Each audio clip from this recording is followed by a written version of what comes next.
Welcome to How to Build Your Best Marriage.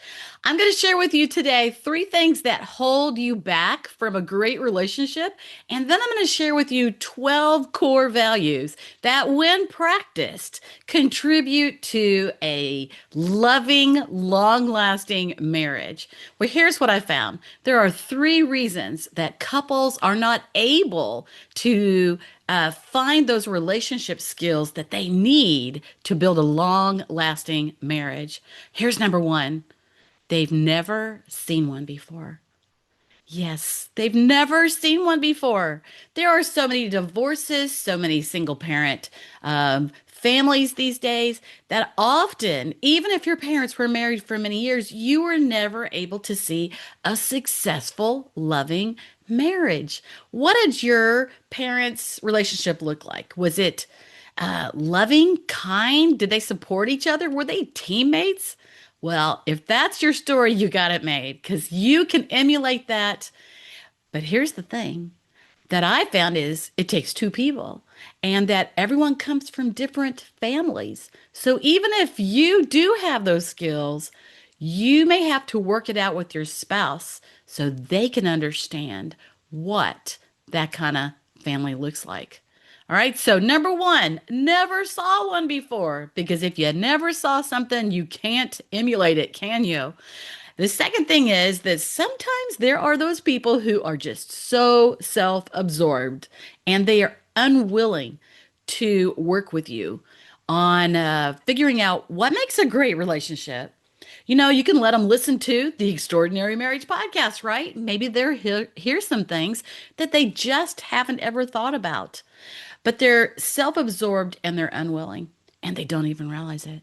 Sometimes that's particular personality styles. They're just a little closed. They're not really open-minded to new ideas, or that they don't know it all. Yeah. So number one, maybe you've never seen a great relationship before. Number two, you could be a self-absorbed person, or you might be married to one, right? I hope not. The third thing is, guess what? We've never done it before. You've never done it before. Now, those people who are on their second marriage, yeah, they may have figured out what went wrong in the first marriage or what they didn't like about their spouse. And probably whenever they got married again, then they were like, okay, I know what I sure don't want, right? But most of us, on that first time we get married, we don't know how to have a great marriage. We maybe saw our parents do it or saw our best friend's parents have a great marriage, but we don't know how to do it. We're all practicing. I remember one day when I thought about the fact that, you know what, whenever they say that doctors are practicing medicine, think about that. They are practicing medicine. And the longer they practice, the more they know and the better they are, right? If they keep growing and keep studying, keep learning new things. But in the beginning, they're just practicing. That's the same thing for us. When we first get married, we're practicing because we're either practicing how to do it right and how to have a happy marriage, or we're practicing doing the things that we don't want in our marriage. So, do you kind of get my point on that? So, number one, we might not have seen a great relationship before. Number two, somebody in the relationship could be really self-absorbed and unwilling to work together. But number three is when we first get married, we're just practicing. We don't know how to do it. We're learning how to do it, right? So often people spend way more time planning their wedding and all the details that go in it. Way more time doing the planning than they do on their actual life. What do you want your life to look like? What kind of relationship? Do you want to be really close with your spouse, sharing all kinds of details, doing things together, having fun together? Yeah, dream a little. What would you like for that to look like? Well, in the book of First Peter 4:8, it says, above all, love each other deeply because love covers a multitude of sins. That's right. Neither one of you are going to be perfect. I'm not perfect. My spouse is not perfect, even though we've lived together for over 46 years and we know a lot of things. Those old emotions take hold way too often and kind of cloud our view on different things. It happens, right? But First Peter 4:8 says, above all, love each other deeply because love covers a multitude of sins. And so, if you can build that loving relationship, you can overcome all the little other things that cause trouble, right? You can overcome those. So, let's look at 12 core values for a strong marriage. And when you practice these core values, maybe you want to jot them down and share them with your spouse today. Hey, these are some things that, hey, how do we rate these? Maybe give yourself a 1 to a 10 on each area. How good am I doing on this area? And maybe your spouse will do the same thing, and then y'all could talk about it. Often, we don't realize where we're missing the mark. We don't realize where we're missing the mark. So let's start. The first one is communication. Yeah, talking together, talking together, sharing your heart, sharing what you love, sharing what's gone wrong, right? Open, honest, respectful. Um, these things, great communication helps you resolve conflict. Yeah, because some personality styles get so hot under the collar that when there's conflict, they spout out words that hurt your feeling or dig deeply. And sometimes those things that we hear are a little hard to forget. Yeah, and let go of. So, communication, good communication, honest communication, um, encouraging communication, fact that you're listening to each other and you care is a number one thing in your relationship. Do you know the number two thing that causes problem in marriage is um, how we spend our money? Now, I'm not covering that today, but how we spend our money. So the number one complaint in marriage is lack of communication or how people communicate. And that's a whole podcast on its own. The second is how we spend our money. All right. So our first core value was communication. Do you have a 1 or do you have a 10 on that? The second thing is trust and respect. You know, we want to commit in our relationship to trust one another and to respect one another. You value each other's opinions. Sometimes, you know, we have different thoughts on things, but we trust one another and we respect one another enough to listen and communicate, listen and talk about it. Because sometimes when we are open and we listen to somebody else, we find, oh, well, I never thought about that before. I can see why you're thinking that now.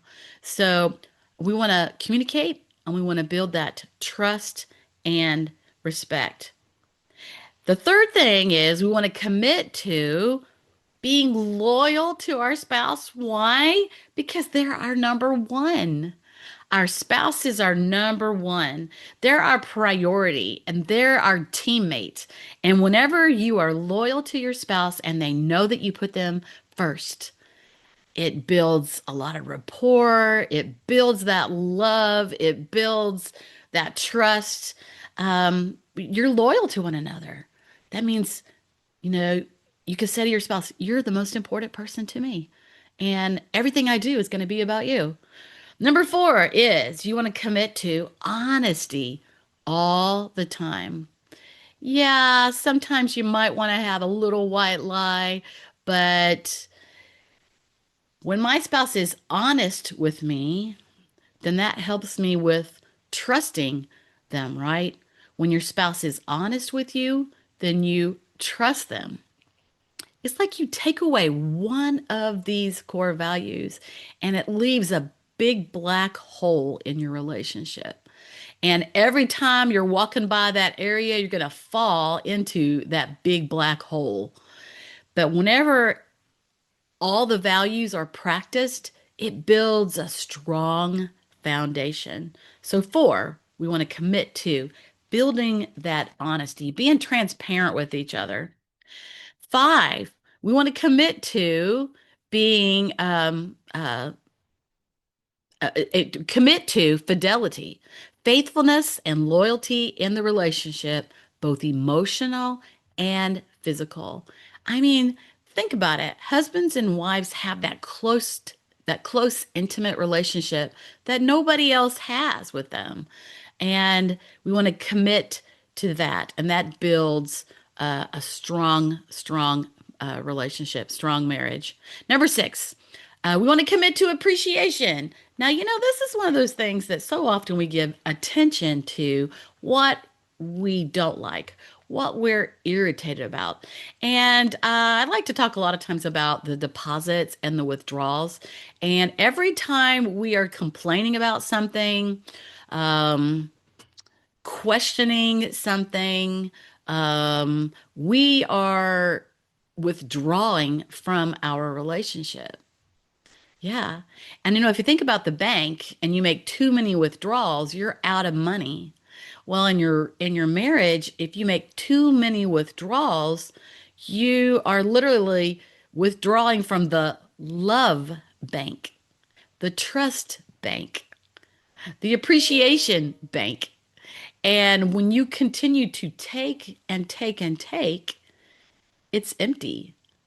And one of the books I was reading is talking about romantic love. Romantic love you can keep all through your lifetime as long as you nurture it. Romantic love must be nurtured because if somebody does you wrong over and over and over, it kills that love, doesn't it? A lot of us are really forgiving, but it's like eventually kills that love. But appreciation is a deposit. And so, your wife has just cooked dinner. You're like, thank you, honey. I really appreciate dinner. Your husband deposits his paycheck. Hey, here's my deposit for this month. You're like, honey, I really appreciate your hard work, everything you do each and every day. Honey, I appreciate you for taking care of the kids or helping clean the house before company comes. Honey, I appreciate you. So, what are you? From a 1 to a 10, what are you in appreciation? Does your spouse know that you appreciate them? Number seven, forgiveness. Now, this is a big whammy because some people are forgiving. They were always asked for forgiveness. Like, if I've done something wrong, I'm always going to say, I am so sorry. I was just not thinking. I actually had something, even this past weekend. My granddaughter turned 17 years old. And, back in the day, there used to be like a phone on the wall. And whenever somebody called you and you needed to ask your parents a question, you just yelled up the stairs and asked the question and then answered it on the phone. Well, these days, cell phones, we have so many more ways of communication, texting, messaging, email, actually talking to people. Sometimes I can't remember which one I actually did whenever for whatever information. But I was taking my granddaughter out. It was for her birthday, and she was 17. And I've crossed this bridge with my son before, and somehow because her schedule's gotten so busy, I just text her and said, "Hey, is there a time I'll take you shopping for your birthday?" And in that, I went to pick her up, and my son didn't even know she was leaving. And so there was that lack of communication. Yeah, that's a withdrawal. Remember, I was just talking about that? That's a withdrawal. Here, he didn't know she was leaving, and he was perturbed with both of us. She forgot, and I forgot. I assumed that, of course, she would say, "Hey, Dad, I'm doing this," or "Hey, Dad, is it okay?" But I forgot about that part. And in the last a few times, I have texted him and had him do the checking around. But to be honest, he's so busy. He's so busy. He has a very large family. He's busy working, and then he has a side job, and then he's running kids around and trying to keep up with them. And his wife does a lot too, but they have 10 kids. Yeah, right, 10 kids. And so it's a lot to keep up with. And so I was so sorry, but I had forgot to say or ask him, and she had too. Yeah, we were both very regretful. But it had happened. There's nothing we could do about it, but I'll sure remember it next time. Although I've had that happen before, but I will surely remember it next time. But you know what? Hopefully he forgave me. I am its mom. Hopefully, he forgave me. But when people live together, think about it. If you were living together and you just don't forgive, or maybe you never say you're sorry. Oh man, some people don't ever say they're sorry. Are they really not sorry? If I do something wrong, I feel bad about it. So, seven is forgiveness. It's really important to let go of the grudges, to work through mistakes, to talk about it, to figure it out. Forgiveness, unforgiveness can be something that is a thorn in a relationship. Yeah, it's not good. You know what? I like to be forgiven, so I certainly forgive people, right? Seven, forgiveness. Number eight, we want to commit to being open with our spouse. We want to commit to openness. Some people don't share their feelings quite as easily as others, and some are an open book. When my husband and I were dating, I had gotten tired of, in the beginning when you're dating, you always go out on dates. And then after you've been together a year, year and a half, all of a sudden, he's always coming to your house and you're, not doing anything new, not going out, finding a new adventure or whatever. And, I was kind of fickle. I was in high school still, and I was kind of fickle, and I was like, I think I'm gonna break up with Jeff because we never go do anything anymore. I know. After being married 46 years, I know that's not really a reason to break up. But you know what? If we need a little adventure in our life, then it's important to go do things. Now, here's where we're at on this. I wasn't open with him. I was kind of closed and I really couldn't share my feelings on that. And so I didn't tell him that. But I told my mom that. And she liked him. She liked him. So she put me on the spot. Yeah, talk about forgiveness. I was kind of mad about this, really mad about it, actually. He came over and she said, Jeff, I think there's something that Connie needs to share with you. She didn't tell me she was going to do that. She just said it to him. Now I've been put on the spot. Yeah, I could have been so mad and not forgiven her for that. But oh my gosh, what would be the use, right? And besides, he had to get so mad at me. Like I thought, like I'd never seen him that angry before. Uh, and I had to tell him. And once I told him, here's the funny part. Once I told him what the problem was, yeah, he could never shut me up since. Because I'm really an open book. But at that point, I hadn't learned to share my feelings. I think a lotly because as a kid, even a teenager, I wasn't allowed to share my feelings because sometimes we're not always happy with our parents, right? So it was better for me not to share my feelings. Anyway, openness. In a relationship, it's important to be honest and open. And we actually probably could take a lot of the other ones that we just looked at to still be trusting and respectful and honest. We looked at that, right? And appreciative, but sometimes we have to be open because if I'm getting bothered by something, and I'm not saying anything about it, then it's not my spouse's fault because they have no idea, right? So, honest and open. Number nine is compassion. Anybody know somebody who, when they're sick, the whole world crumbles and they're on the couch and oh, they're moaning and oh, there's a problem. But when you're sick, yeah, they have no compassion. We have to learn to put ourselves in the other person's place. We have to remember what it feels like when we're sick. Have a little compassion and some empathy. I mean, that's part of being loving, right?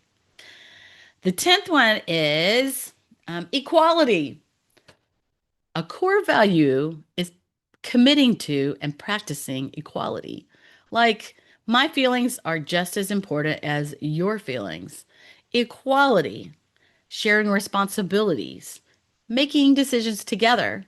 When one person makes all the decisions, it makes the other person feel like they're not valued or not important or like you don't think they're smart enough to make decisions. And that's a big part of relationships is learning to make decisions together, right? Sharing responsibilities. Number 11, flexibility. flexibility. Some people are so stuffy, they just can't flex. They got to do it this way. This is the only way it can be done. And they can't be open-minded to think, there's another way to doing things. Willing to adapt. I don't know about you, but most days don't go exactly the way I plan. And if you're a parent and you have children, you really know how it is. Days just don't go like you plan. So sometimes you have to take a deep breath and be flexible. Sometimes you have to compromise. Sometimes it can't be just your way, it has to be our way. And to be honest, if everything always has to be your way, your spouse might get a little resentful about that. Now, here's my favorite one as we finish up today. It's joy, a core value of looking at the bright side, looking at what is good, looking at what you like in your relationship. How good are you at being lighthearted, having a good time, laughing, creating a little fun? Having joy and laughter, that's part of enjoying one another in a relationship. That is part of building your friendship, building a long-lasting relationship. Well, I hope that as you heard these today, let me just reread them once. Communication. Did you get a 1, a 7, an 8, or did you make a 10 on communication? What were you, 1 to 10, on trust and respect? What were you on loyalty and commitment? 4, are you honest with each other? 5, fidelity. Hope everybody's got a 10 on that one. 6, appreciation. Do you remember to appreciate your spouse? 7, forgiveness. Asking, saying I'm sorry, and being forgiving. 8, openness. Are you open? 9, are you compassionate? Put yourself in their place, right? Equality, deciding on things together. 11, flexibility. And 12, my favorite, having some fun together, having joy. Everybody needs a little new adventure, a little fun. And some couples just like a little quiet time, and that's all they need. Well, my name is Connie Durham, and today I want you to go and get my free gifts. What I've done is I've got a free gifts page. Instead of having this and that I give away, I have a page. And so once you're on my list, you can actually go to that page. You just save it, and you can go there anytime you want. Um, but I have free gifts. One of them is the chemistry of lasting love, and it helps you find those things that you need from your spouse and the things that your spouse needs most from you. So I hope you'll find those helpful, and there's lots more stuff on there. So be sure and grab it. It is theextraordinarymarriage.com/free dash gifts. theextraordinarymarriage.com/free dash gifts. And you'll find it also below this recording and on the podcast notes. Thank you, and have a great one.